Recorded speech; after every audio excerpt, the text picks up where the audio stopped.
Good morning, kiddos. Hello. Yes, what topic we are studying today? Right, estimation. Okay, so if you have understood rounding whole numbers and rounding decimals, estimation is gonna be really easy for you. Okay, let me just explain you what exactly the estimation is so that you would understand clearly. Okay, you might know what estimation is, right? Okay, let's just see what is written here. I'm just giving it a read. Listen, okay? Have you ever gone to buy things and found you didn't have enough money? Yeah, okay, you might have, right? So what you can do to avoid that? You can avoid this if you are able to make good estimates. When you round to the nearest 10, 100, etc., you are making a good estimate. You can estimate the answer to a calculation by rounding the numbers first. Okay, let me just explain you with an example problem. Okay, let's take an example. Okay, I have let's take whole numbers like 74 plus 20 plus 96 plus 54. Okay, so now you tell me, looking at the numbers, what is the closest estimate for 74? How do you estimate the numbers? It is same like rounding. Okay, if you have a number 74, that means what is the digits we have? Units, tens. What is the tens place value we have here? It is 7, right? So the closest tens will be either 70 or 80. Now you tell me, 74 is closest to what? Which tens? It is closest to 70, right? So the estimation for 74 is 70. Now let's take 96. Even this has 2 digits in it, so that gives us units and tens. So what is the number, what is the digit we have in tens place? It is 9, right?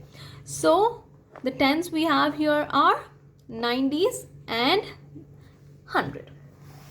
90s and 100. So now looking at the 96, tell me 96 is closest to, that's right, it is closest to 100.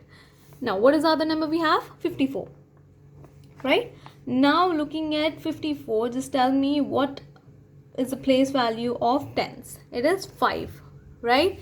So since it is 5, the closest the nearest tens are 50 and 60. So yeah, tell me, 54 is closest to what number? What tens? It is right, 50. So how do we do that? We already studied this in our previous sessions, right? All you have to do is you need to check the next number and see if the number is equal to 5 or more than 5, right? So that is how we estimate the numbers. So what did we get here? 70, 100 and 50. So the estimates for 74 plus 96 plus 54 is what?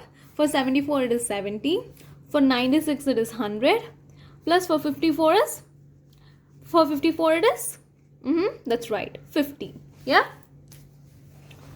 So the total value of 70 plus 100 plus 50 is, it is 100 plus 70 is 170. 170 plus 50 is 220. 170 plus 50. 0 plus 0 is 0. 7 plus 5 is 12. Right? It is 220. So the estimation for the numbers given are 220. If the numbers are given to you, the individual numbers are given to you, first you need to do the rounding of those numbers and then find the total estimate. Got it? Now, yeah, look at this example. What do we have here? Estimate the results of 76 plus 296 plus 82. What is the next question? It is 69 times 84. We have two questions here. One is 76 plus 296 plus 82. And the question B is 69 times 84. We have one addition and one multiplication here. So let's just see what they are doing with the addition. 76 is 100 to the nearest 100. Okay, what are they doing here? Here they are rounding it to the nearest hundreds. Okay, if you are rounding the number to the nearest 100, it will be, it is since the number is more than 50, that then the number will be close to the hundreds, right? It is more than 50. That is why it is close to 100. If the number would be less than 50, then it would have been 0. Yeah, that's right. Now, 296 is 300. Even for 296, what are we doing here? We are estimating it to the nearest hundreds. So the first question is nothing but estimating it to the nearest hundreds. It is nearest what? Hundreds, right? Okay, we are estimating the first question to nearest hundreds. Now, what is the next number we have? 82. 82 is again 100 because it is more than 50, right? So that is why it is closest to 100. So now we need to add this. 100. What is the answer did we get for the first number? It is 100. For the next number, it is 300. And for the third number, it is 100.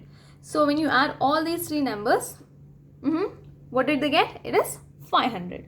So 500 is the estimation for the given value for the question A. Now the question B. 69 is 70. So in the question B, what are we doing? We are rounding it to the nearest tens. Yeah. So the second question is nearest tens. The first question was nearest hundreds. Now for the question B, 69 is closest to the nearest tens is 70, right? It's the same way how we have done. Let's do this. Question B. What is the number we have? 69.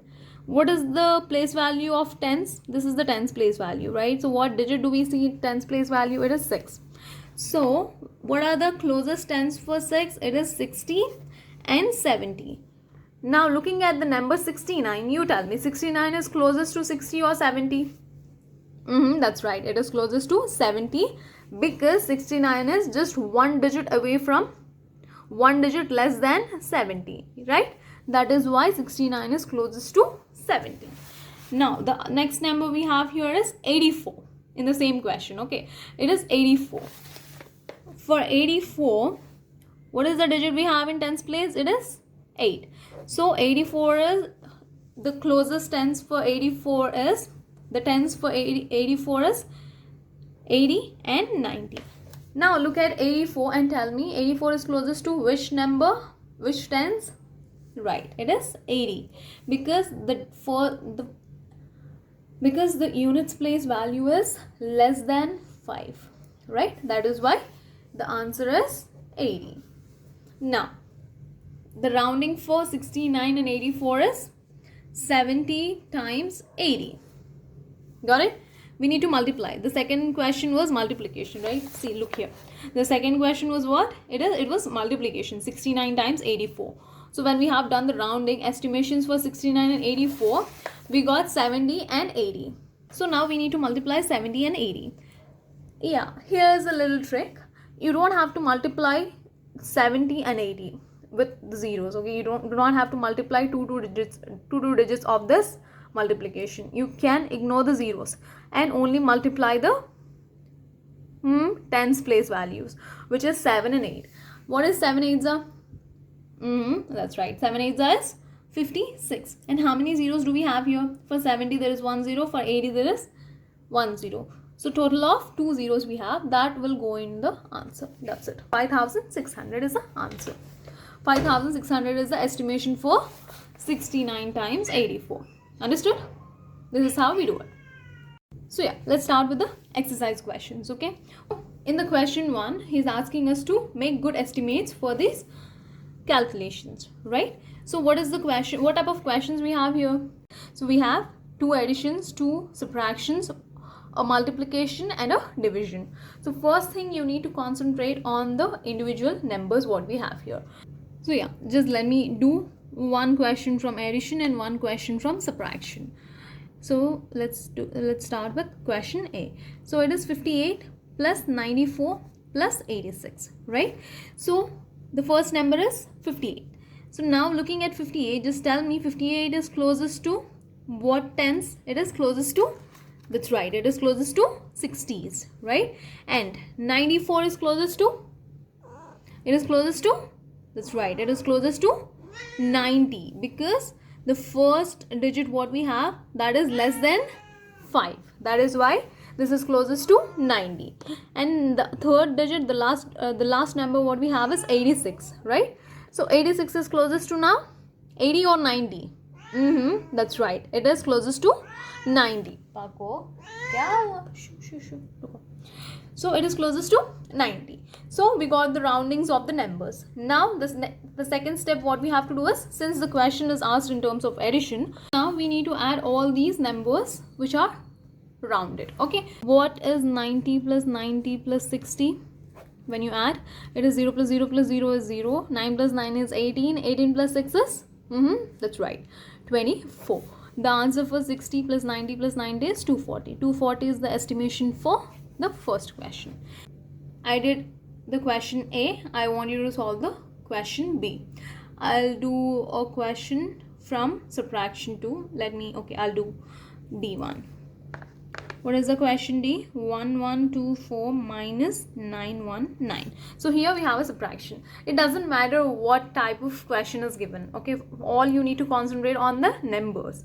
Try to do the rounding of those numbers properly and then add them or subtract them, multiply them or divide them. Just tell me 1124 is closest to what estimation we are doing here. Since this is 4-digit number, let's just estimate it to the nearest hundreds. Okay, and also this, because this is hundreds, so we also have to estimate this also to the nearest hundreds. So we are estimating these two numbers to the nearest what? Hundreds. Okay, so 1124, let's just take the number. What is the value we have at the hundreds place? This is 100. So for 124, let's take 124. Now look at 124 and tell me 124 is closest to 100 or 200. 124 is closest to, since 124 is not more than 150 or equal to 150, that is why this is closest to 100. Understood? That is why it is closest to 100. Clear? So the rounding for 1124 is 1100. It is 1100. Now let's take the other number we have, which is 919. So what is the number, what is the digit we have at hundreds place? It is 9, right? So what do we take here? We take 900 and 1000. After 900 comes 1000, right? So that is why we take 900 and 1000. Now by looking at the number, just tell me 999 is closest to 900 or 1000? That's right, it is closest to 900 because it is not equal to 950 or more than 950. It is less than 950, right? That is why 919 is closest to 900. So the answer for 919 is 900. So what are the values we got when we rounded? It is 1100 and 900. So now here the question is multiplication. Okay, 29 times 104. You do not have to worry about this multiplication, division, subtraction and additions. All you have to first convert the numbers. Okay, just look at the number and convert that into a proper rounding. Okay, first try to do the proper rounding of the numbers which are given. So you need to find the rounding of 29 and 104. Once you get the rounding of 104 and 29, then you need to multiply those numbers. That is how you get the estimation for question E. Now question F is the same again. Okay, you need to find the estimation for what is it? 814 divided by 124. Let me do this for you. Question F, it is 814 divided by 124. What is the first number we have? 814, right? Let's take that 814. Now we need to take the nearest hundreds, right? So since we are doing the problems to the nearest hundreds, since this is 3-digit number, let's just round it to the nearest 100. Okay, so 814 nearest hundreds would be either 800 or 900. Okay, by looking at the number, since this is 814, which is not even equal to 850 or it is not even more than 850, that is why this will be closest to 800. Got it? The answer for this is 800. Now the other number is 124. So now the digit we have at hundreds place is 1, right? So this would be 100 or 200. So now looking at the number, just tell me, since this is 124, is it equal to 150 or more than 150? No, right? It is less than 150. That is why 124 is closest to 100, right? So the answer for 124 is 100. So since this is a division, how do you write this? 800 divided by 100, right? So in divisions, when you have zeros in numerator and denominator, you can just cancel those zeros. 1 0 cancelled in denominator and 1 0 cancelled in numerator.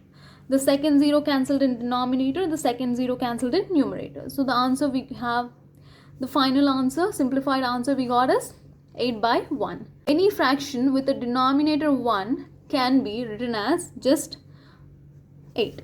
Okay, you do not have to worry about the denominator if the denominator is 1. All you will consider is just the numerator. Got it? That is why our answer is just 8. Clear? Good job. Now the next question is, the distance around a racetrack is 1.85 kilometers. If a car drives 35 laps around the racetrack, estimate how far it has traveled in total. Okay, first number we have is 1.85, which is in kilometers. The units for 1.85 is kilometers. And then the car drives 35 laps around that racetrack. Okay, so we need to find the estimation of that. Let's just write second answer.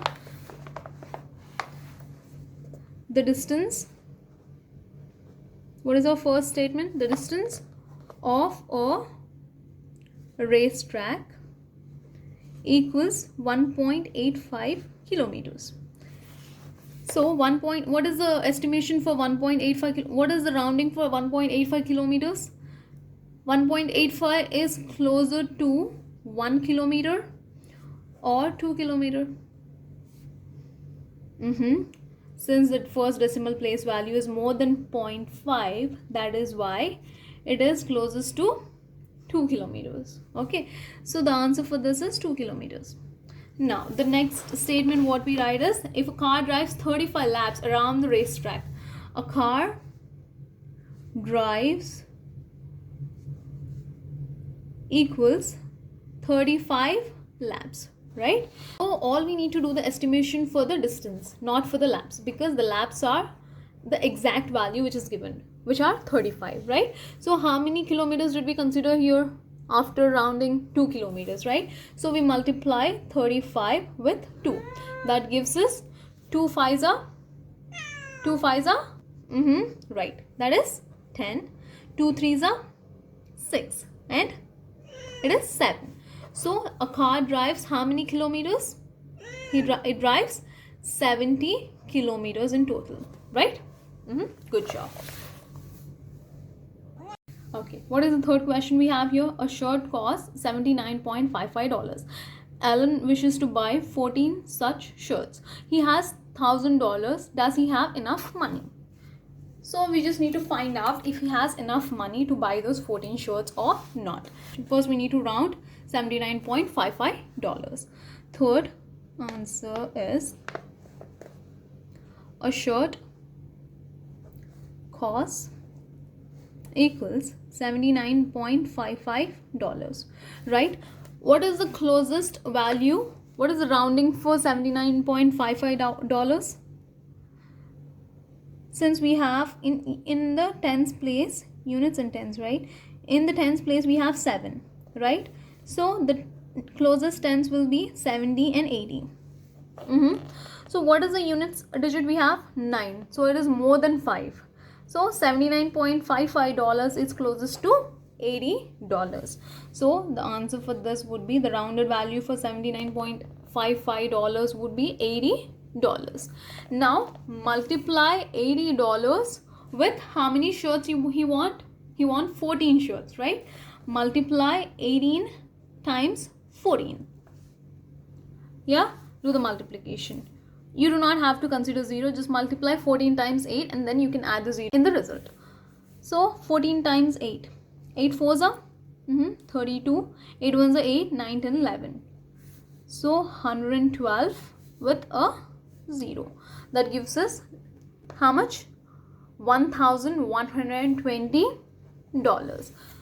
So Ellen has how much money with him? he has $1,000 only. So the amount which he would need to buy 14 shirts would be something this, right? So does he have enough money? So your statement goes like this: no, he doesn't have enough money. Clear? Understood? Good job. So our last problem is this. A motorbike is priced at $847.50. Johnson has $5,000. How many motorbikes could he buy? Okay, so how much Johnson has? He has $5,000. And the price for each bike is how much? $847.50. Now we need to round this number. Okay, let's do fourth answer.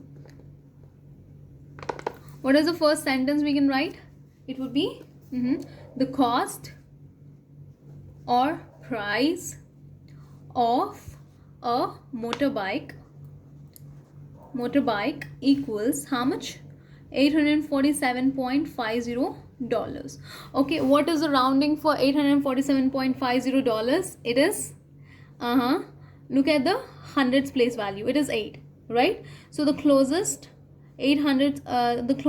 hundreds would be 800 and 900. That's right. Now look at these numbers. 847 is more than 850? No, right? It is less than 850. So the rounding for 847.50 would be how much? 800. Got it? So the rounding for 847.50 is 800. Now the amount Johnson has equals how much money does Johnson have with him? It is $5,000, right? So yeah, now what do we have to do? We need to divide 5,000 with 800 so that we could find how many bikes he could buy with the amount he has with him. Okay, so it is 5,000 divided by 800. So what did I tell you? When you have zeros in numerator and denominator, you just cancel them in equal proportions, right? So 1 0 from denominator, 1 0 from numerator, the other 0 from denominator, the other 0 from numerator. So how much is left now? Here it is 50 divided by 8. So do the division of 50 divided by 8. That will be done like 58, right? 8 times what gives us 50? In 8 table there is no 50, right? So what is the closest number for 50 in 8 table? It is, that's right, 8 6 are 48, right? So borrow a number, this becomes 10, this becomes 4. 10 minus 8 gives us 2. Yeah, so take a decimal here and you can take a 0 here. You know division, I guess, right? Yeah, you guys are in 6th grade, so you should know division. Okay, so 8 times what gives us 20? Nothing. So the closest value for 20 in 8 table is 8 2s are 16, right? 20 minus 16 gives us 4. Okay, since we have already taken the decimal, we can take one more 0. So 8 times 5 is 40. So we got a remainder 0. So the answer which we got is 6.25, right? So since this is 6.25, the estimation for 6.25 could be 6. So Johnson could buy how many bikes? 6 motorbikes in $5,000. That's it. I'm sorry. So Johnson could buy 6 motorbikes in $5,000. That's it for today. Okay, we are done with estimations. Hope you understood how to do estimations. Always the first thing you need to remember while doing estimations is, if a number is given to you, first round that number, then only do the addition, subtraction, multiplication or division. Okay, that is the only tip for estimation. Okay, so see you tomorrow with the next topic, which is negative numbers. So tomorrow we'll start with our negative numbers. Okay, see you tomorrow. Have a nice day. Bye bye.